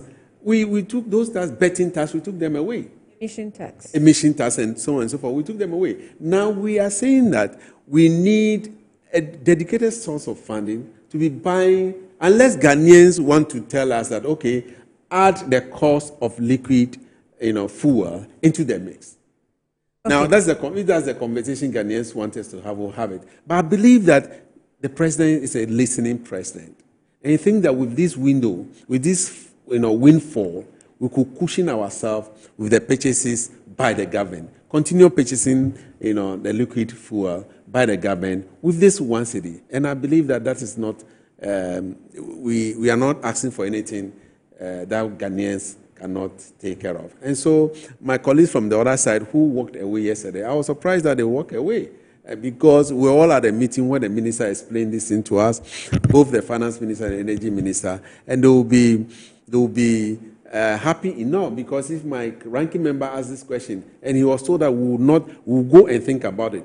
And he made it emphatically that he will not allow PURC to increase tariff. He said it. I mean, he's here. He's listening to me. He will confirm. Okay. He said he will never allow PURC, otherwise they'll hit the street. If PURC will not increase it, what do? We find another means of cushioning Ghanaians. Okay. And this will not increase tariff. It will not even increase petroleum product at the pump. And so I don't see any problem with it at all. Okay, let's engage the Honorable George Abuaje, Member of Parliament for the Aseni Mansour Kroso constituency, also ranking for the Energy Committee. Honorable, if you can hear me, you're welcome once again. Okay, so I think the difficulty or the challenge is government definitely needs money to clear this albatross of energy debts around our necks, and also take care of the utility tariffs and the realistic price, which has been the argument all along that Ghanaians must pay. So we are sort of cushioning. What exactly is the position of the minority? And when you walked out, where did you go? Thank you, my sister. First of all, let me take this opportunity to greet your viewers and my able chairman at the studio. And sorry I couldn't join you at the studio. Let me first say, every government needs money to work for the state. Every government needs money. It's not only current government who needs money. Every government. And what we are seeing is that the 4 cedis 50 pesos that they are imposing on each gallon of fuel will burden Ghanaians, because they made a promise to Ghanaians that before the election, during the election, that they are going to reduce fuel prices. You check from their campaign messages. They are going to lessen the burden we have imposed on Ghanaians. So if you are lessening burden for Ghanaians, why do you come again to impose another tax? This is what we are asking. And I heard my chairman saying that it's not going to burden Ghanaians because the fuel price is already coming down. Yes, we know that. Honorable, if you can raise your voice a bit. I said I heard my chairman saying that the fuel price is coming down, so it's not going to burden Ghanaians. Mm-hmm. Yes, we all know that the fuel prices are coming down, but it's going to burden Ghanaians because you are going to add 4 cedis 50 pesos to it. And he said there is an issue. Yes, you increased tariffs recently to 14.5% increase on the tariffs. And again, during the budget, my sister, if you have your budget statement or you've gone through on the energy side, you will see that they increased the weighted average cost of gas from $7.836 to $8.5, which means if government is buying fuel for the generators, that's for the generators, why not government use such money for it? It's because of that they increase the weighted gas price. Because if not, why would they increase it? It's because government is buying fuel for the generators. And that is not it. We even have to stop that. That is not it. For us to sustainability of the energy sector, that is not the way to go. Our worry is 10 years. This energy sector levy was established 10 years ago. That was 2015. We are in 2025 now. 10 years. And a liter of diesel is 93 cedis. A liter of petrol is 95 cedis. Now, within a day, you've added 1 cedi to it to make 1 cedi 95 pesos. This is what we are calling for. That is too much. It's astronomical increment. It's not only one day we can pay all our debts. That is there. So, Every all right, government. so I'm getting a different argument now. You're saying that what the government is adding to the tax or to the levy is too much. Yes. Is that the position of the minority? That is the position of the minority. Is that why you walked out? No, we didn't. For the walkout, let me tell you. After the walkout, my leader, Osahin, was raising a procedural issue after the question has been put. Okay? Yeah. So, because the majority, they acknowledged us at that particular moment, they didn't even listen. So, that got us to walk out. It's not because of anything. It's because of the procedural motion, procedure they don't want to follow. Okay, so if you're saying that the 4 cedi 50% is too high, you were expecting how much? No, I don't have the figures with me because they have it. They have to tell us. But I heard my chairman also saying they left a debt of $2 billion when they were leaving office. Yes, but currently the debt is 3.1 billion. Yeah. When they came to power, just and 7 rising. January to now, they've added $200 million. Okay, we have a power distribution losses, about 35% losses. Madam, who can do business in this way? Who can do business in this way? 35% losses of power, both distribution and transmission losses. My chairman is aware. These are some of the things we need to work on it. We have to work on this. We all appreciate, the gap within the energy sector and the losses that we're making. We've seen a preliminary report, if I'm right to describe it that way, of the energy company of Ghana when we're talking about these missing containers and all that hulabaloo. And we saw the details of resources that we have lost due to poor management. So, I mean, all these things are coming together. So should we continue like that? Exactly my point. So, but that's why we still have to clear the debt anyway, because if we don't work on clearing the debt, it keeps rising. And we're saying that $3.5 billion today, and it's rising. It's not like it's sitting at one place and we're waiting for something to happen before it increases. It's actually on the rise because we're paying, interest on it every time every year. Do you understand? So what you propose is the best solution, because you just left government anyway. What were you doing that has been discontinued by this administration that you thought was the best way to go that they're not doing? So let me ask you. Let me say this. So my colleague wants to tell us that when we were there, the debt wasn't there. There was a debt, but we managed to keep the lights on. Okay, this is what they two have to do. They have to manage and find a proper solution. I've been saying it. If my chairman will tell you, I've been saying that we have to find proper solution to this energy crisis, because the way to go is not increasing energy sector levy. That is not the way to go. We will continue increasing it. But I'm telling you, in managing to keep the lights on, what was that management, and at the cost of what? I wasn't a minister then, so I can't say. I can't say anything about that. I wasn't a minister. And that has to be answered by a minister. So that is what my colleagues and people need to find out. I presume because you are on the energy committee. I'm on the energy committee. You are privy to certain information that even I am not privy to.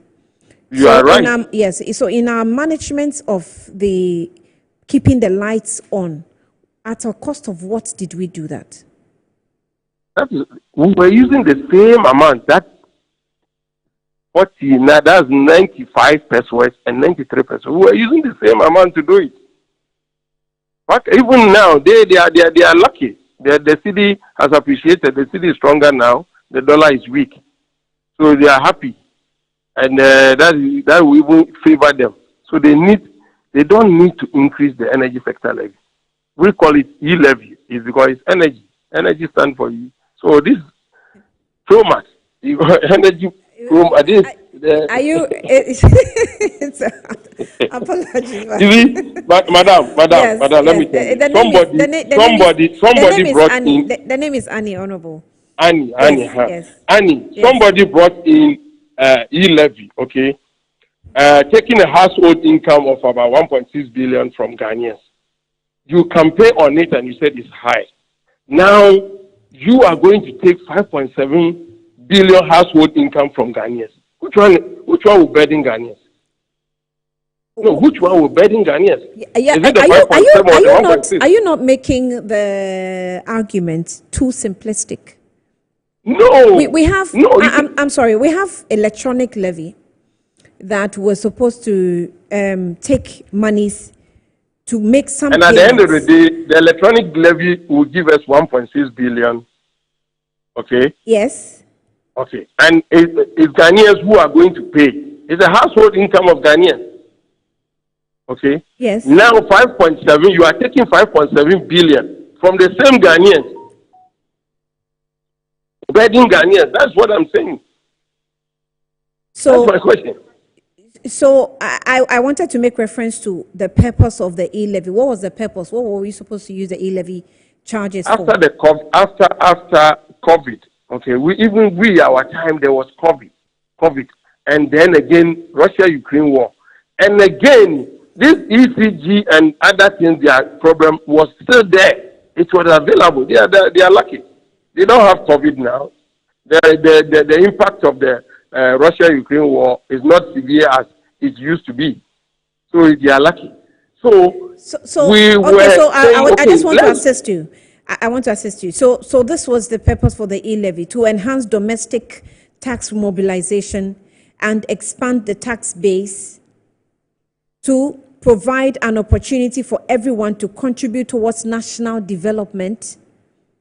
These were the main reason why government decided to slap e-levy on us. These were the main reasons, which I see them as a little vague, because if you say that everybody will have the opportunity to contribute to national development, what exactly are you trying to say? We're all helping, yes, we contribute to national development, but in taxation, you always want to know specifically where the money is going to. So if you give me a reason and say, to provide an opportunity for everyone to contribute to national development, that's a little vague. Where are you reading from? I'm reading from the site of the Ministry of Finance. This was captured on the Ministry of Finance website.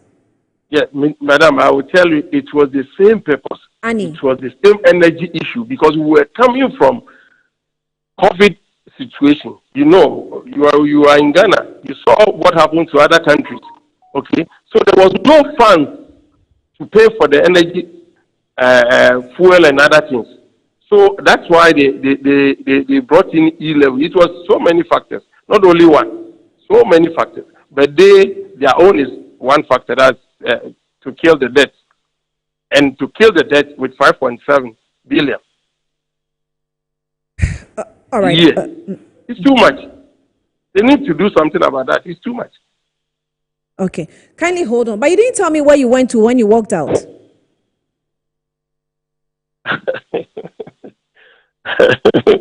We came to our office. It was late, around 11 o'clock. It was late, so I came to my office. So you retired into Job 600?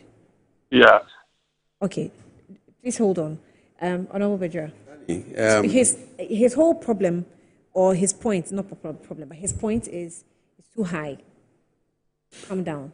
Well, if my colleague says it's too high, is he telling Ghanaians that PURC should increase the prices of our tariff? If that is all he's saying, then PURC, we can reduce it and PURC will increase the tariff. But the president is sensitive and NDC party is sensitive to the plight of Ghanaians. We don't want to increase electricity bill. We promise them that we're going to reduce it. And so we don't need to increase tariff again. That is why we decided that with this window, with this windfall, we will be able to take care of the liquid fuel that will propel our generator. In any case, this ESLA was established in 2015. When they came in 2019, they increased it. They added what we call street light levy, 3%. Yes. And in 2021, they added additional more to it, called the sanitation and pollution levy to the same fuel. They have forgotten about that. When we established it, we had hours. But when they came, even whilst they were not paying, they were increasing the debt, they still added more.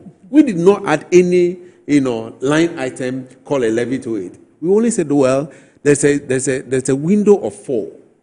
Just pay 1 cedi. And in 2025 January, how much were we buying fuel? Fuel averagely 17 cedis per liter. Today it's about 12 cedis.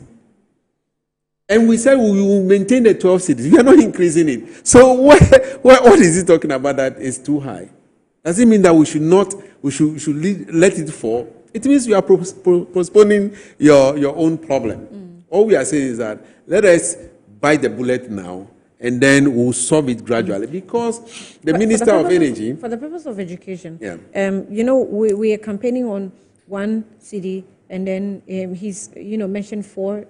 Okay, so let me explain what he meant by 4 cedis. Yeah. 4.5 cedis. Now, 4.5 cedis, a liter is 1, and then a gallon is 4.5. So he just multiplied 1 cedi by 4.5. Oh, yes, okay. So that was what he was adding to make it 4.5 per gallon, not per liter. That can be tricky.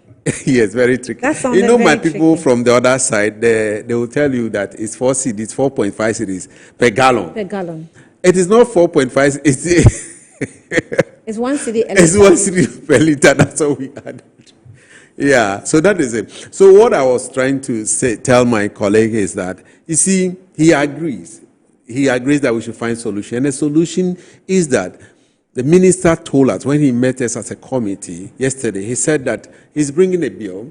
He wanted ECG to have a private sector, to support ECG, not the PDS type where they'll collect the money and run away. Or we'll give out the metering, and collection of our bills to a private sector. If you go to EP's Enclave Power, company, yeah.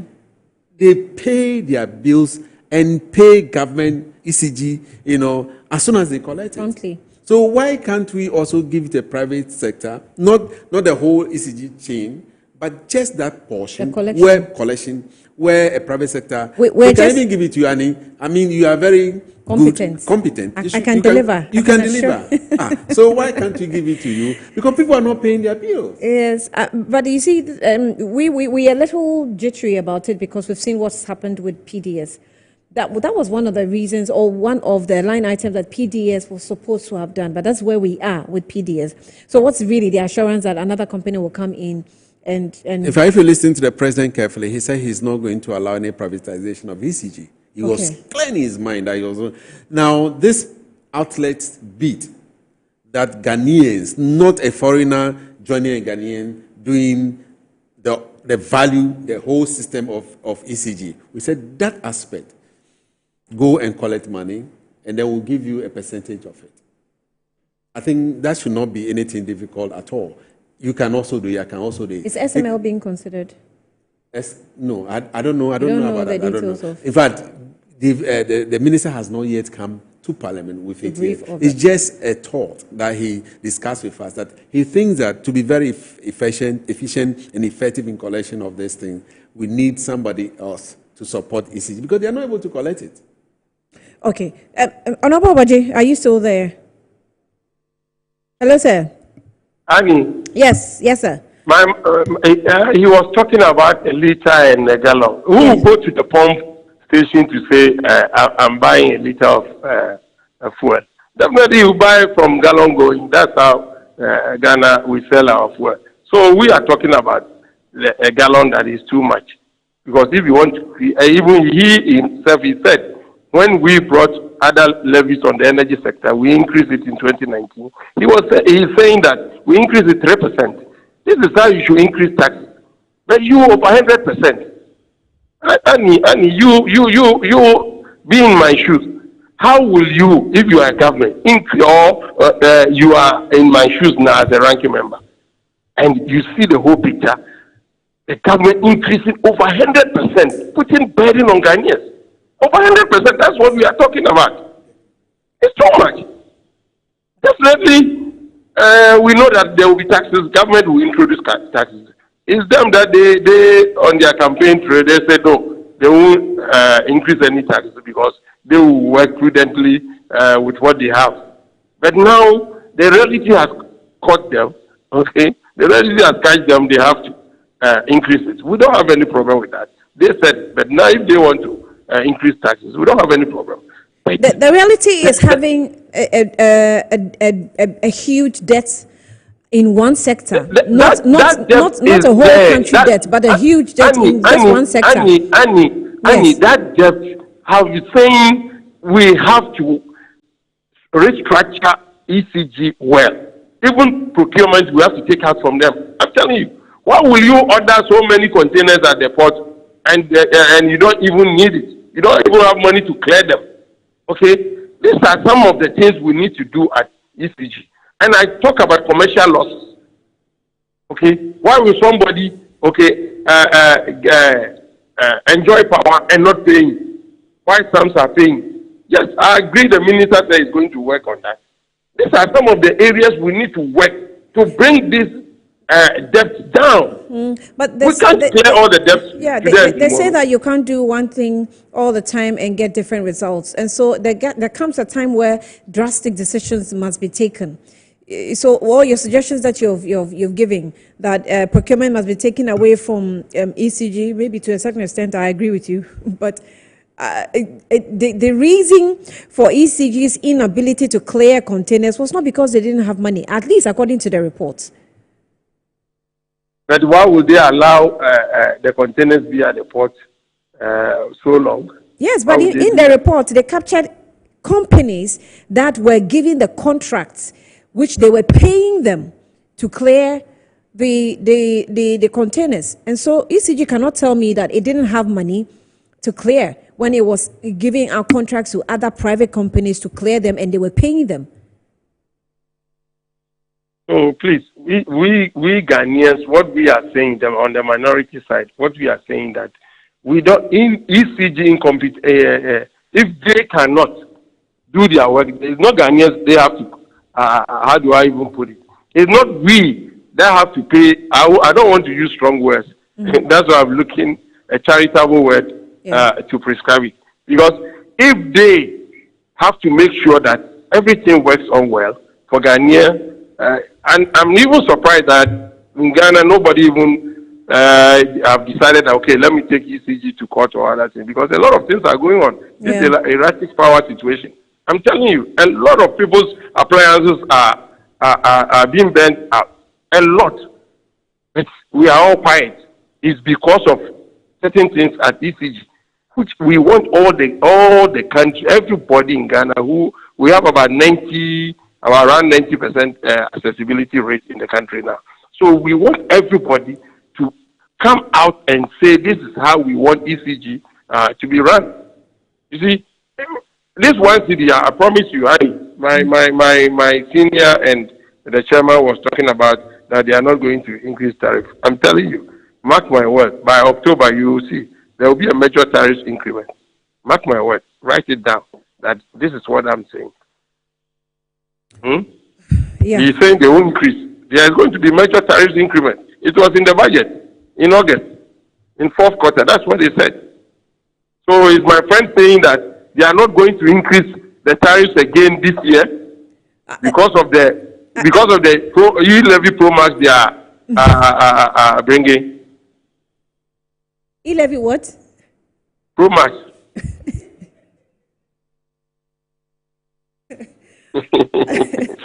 Yeah, it's bigger than what we introduced. So this is the bigger side. Ours was 1.6. Theirs is 5.7 billion.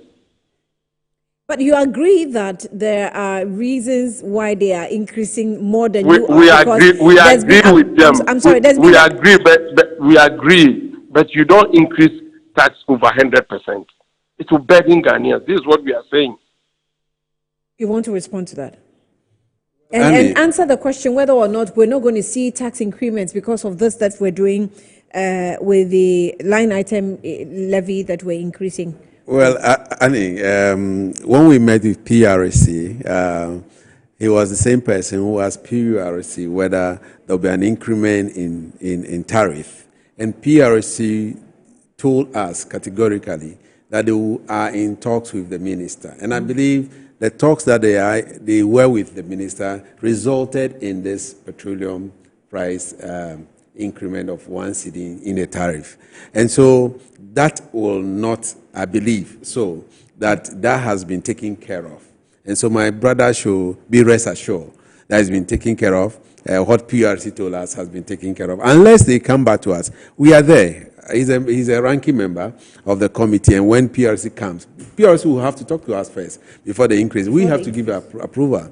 And so they will not just go out there to increase prices. So he will be there to know whether PRC... His argument is that if you're doing 100% increase, which they think is too much, is that to assure us that PURC will not be bothered and therefore will not do the increments that we've captured in our budget? I just mentioned that when we met with PRC, they said they were in talk with the minister. And I believe the minister also mentioned that he did not want the prices of electricity to go high. That is why we've come up with this support to the sector.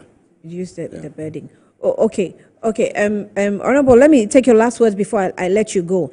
Whatever we call it, whether e-levy Pro Max or whichever way you want to call it, there's a burden on us. And honestly, this is the energy sector we're talking about. It's not like electronic that we probably can do away with for a certain period of time. The energy carries everything. And we are between, the devil and the deep Red Sea, sort of considering the debts ahead, in front of us that we need to deal with once and for all. So what exactly do you think we can do better without necessarily walking out from Parliament? What can you contribute? Madam, thank you. And before I leave, on e-levy, if I decided that within the next 5 days or so, I won't do any electronic activities, I'm not going to pay. And yes, no. But there's no way you say you won't use fuel. Definitely you will sit in a trotro, you will do something about fuel. Every day, energy is there with us these days, wherever we are. Without energy, you can't do anything. That's the level we've reached now. So if you are touching energy when it comes to taxes, it's very, very important that you need to be careful. Okay? Our worry, the minority, we've presented our case. Everybody, every Ghanaian knows what we are saying. We are saying it's too much. The tax is too much, over 100%. They need to do something about that. Because it's too much. How will you increase something 95 cedis to 195 cedis? This is astronomical. So they should do something about that. This is what we are saying. What's your suggestion? Yeah, they need to redraw it. They have to redraw it and relay it and reduce the percentage. Because about 105%. That is too much. So what percentage do you think, if it's withdrawn, that's if they even listen at all and withdrawn, what percentage do you think will be more comfortable and manageable by Ghanaians? I cannot profess any percentage. But you can suggest. When we meet at committee level, we will judge up and then come to appreciable level that everybody will be okay with. Having worked out, I suppose you may have, done some jaw-jawing and came up with some possible suggestions. Maybe Ghanaians are also listening to you just to see what suggestion the minority, has for us. Yeah, you hear from us by Monday or Tuesday. The Ghanaians will hear from you by Monday or Tuesday. Yeah, by Monday or Tuesday. Honorable, I will leave the interview here. Thank you so much for your time. Chairman, I'm waiting for you. I'm in the office. Okay, so that's a ranking member on the Energy Committee, George Kwame Abuaji, there, and he's member of Parliament for Aseni Manso across the constituency as well. Honorable, just if you can give me a few minutes, I will just take a breather and come back and wrap up with you. I'll be back shortly.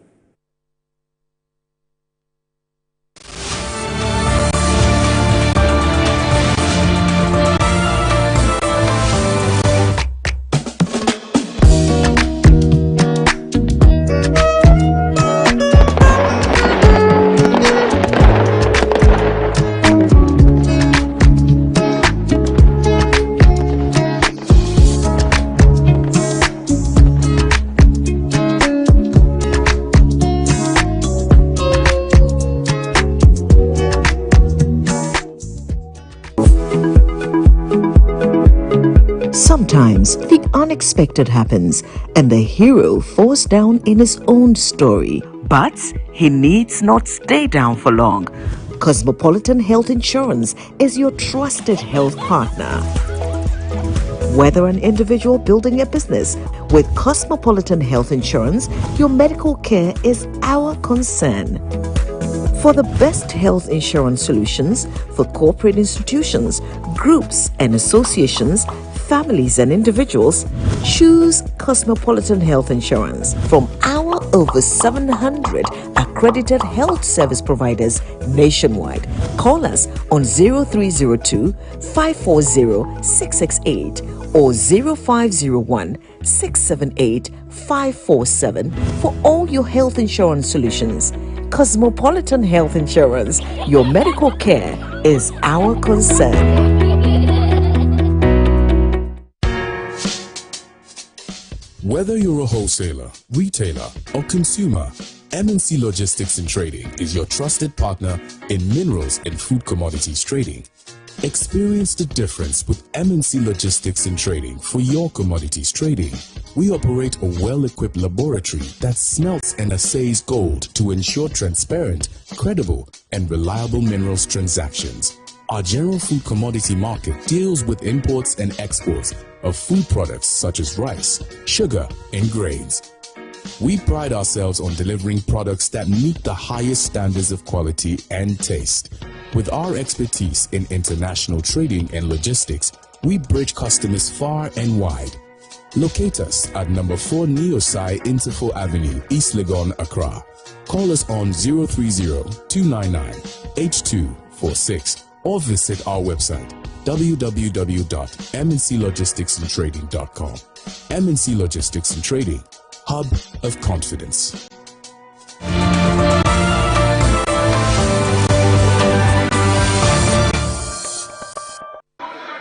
Mr.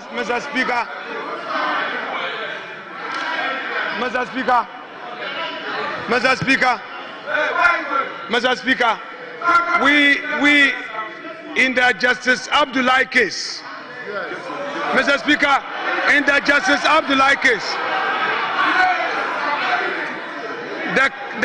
the Supreme Court decided that it would have to take 138 to take a decision. Mr. Speaker, if the majority, they claim they are super majority, if they have their 187, they should at least bring 138 now and take a decision. You don't have 138, Mr. Speaker. They don't have 138. Honorable Clerk. Come on. Mr. Speaker. All those against the motion rise on your feet to be counted. So the clerk, I hereby order you to count them. Do your thing.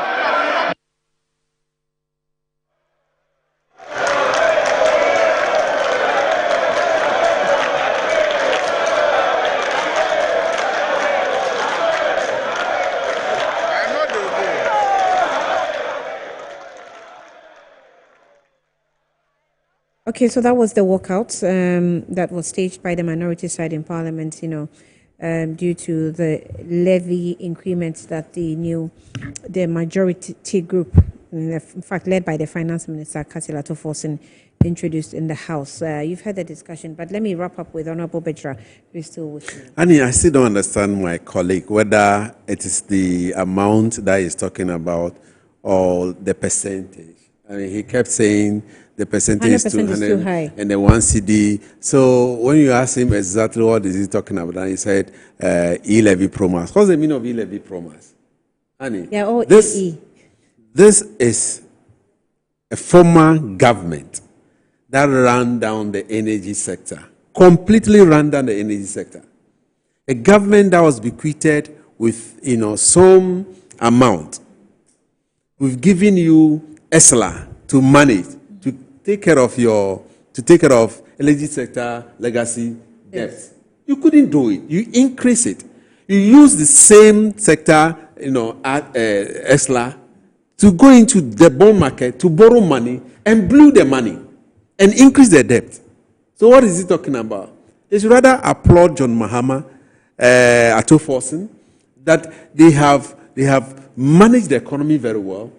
The economy is doing very well, and we have some small, at least some windfall that we can use to cushion ourselves, so that we will not increase the prices of electricity bill.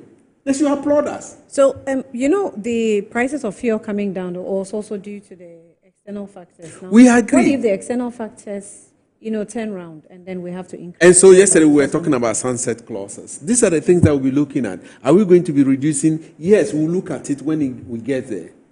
Fortunately, and I believe that we'll continue to manage the economy very well. Very well. And with the revenues that will come in. So if we're able to gather enough revenues or accrue enough revenues, it means that we can even support the Ghanaian even when the fuel prices are skyrocketing. Exactly, that's what we are doing. But we are working towards clearing about an 80 billion debt. And we're expecting to raise about 5.7 billion. 5.7 billion a year from this. Now, it's this one. I asked the minister yesterday. The 5.7 billion. What is it for? He said it's only for the fuel. So it means that we have to take care of the debt itself, and you don't forget the debt will continue going because interest will be coming on the debt, and so it will continue. This is just for the fuel. We are not talking about payment of the debt. And so this government must find a way, and we are doing everything to find a way of paying this debt, clearing this debt. And the guy, both at Tuforsen and Jinapo, are doing very well. They really want to clear it. That is why they brought the idea that, and I've just been told that the cabinet has given approval for the billing part and the collection of our tariff be given to a private, led personnel or interest people. And so, if you're interested, go and start collecting the tariff from people, and then you pay into our account. Giving me a contract. Yes, I want to give you a contract. I mean, you can do better than ECG. Can't you do better than ECG? I'm sure you can do better than ECG. There are people there who are collecting, and some of them are even cashing in. Yeah. There are genuine ways of collecting this thing. I mean, why are we not doing it? Sometimes I get worried. You consume electricity, you are not able to pay. Even if you pay, people will divert the money somewhere else. Somebody can do it. If they are doing it at Enclave Power, why can't others do it? A private person is doing it, and it's paying. So the Enclave Power does not even owe. Now we have a mechanism called cash water for mechanism.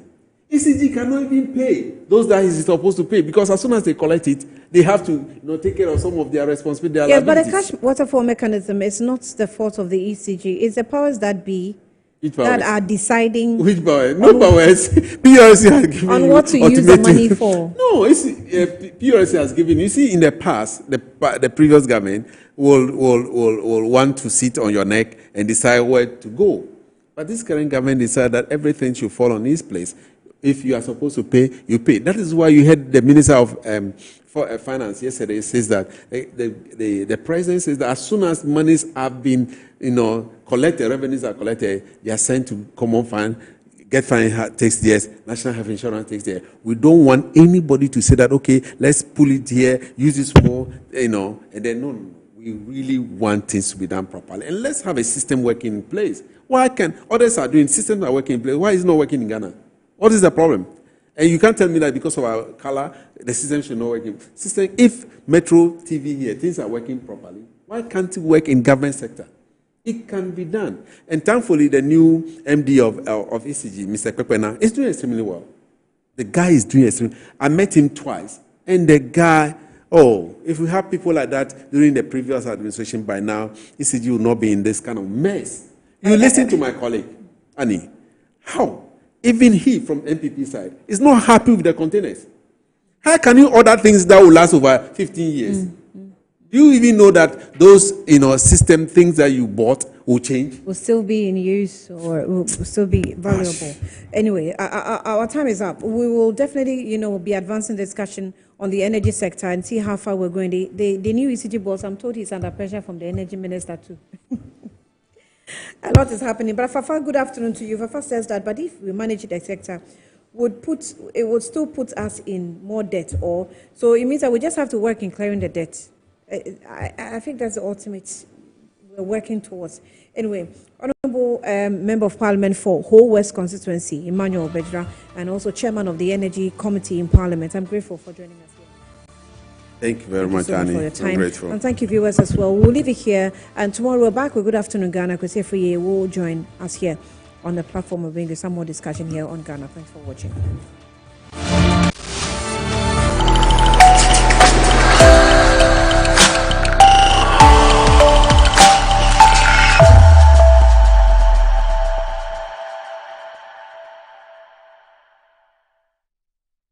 The trophies are in Ghana, the heaviest trophy in the world now. Heavier than the Oscars trophy, heavier than the Grammy trophy, heavier than the BET trophy. The most expensive trophy now has arrived in Ghana for the Ghana Celebrity Impact Awards, GCIA. I bet you would want to hold it. I bet you would want to see it. Feel it. I bet you would want to touch them. Okay, grab your tickets. Reserve your table for the night of unforgettable experience. Date is 7th June 2025. Time 5 p.m. Red carpet. 7 p.m. Main event. The venue is the Conference Center Arena. For reservations, call 053-755-0058 or 053-7535-390. The Ghana Celebrity Impact Awards, celebrating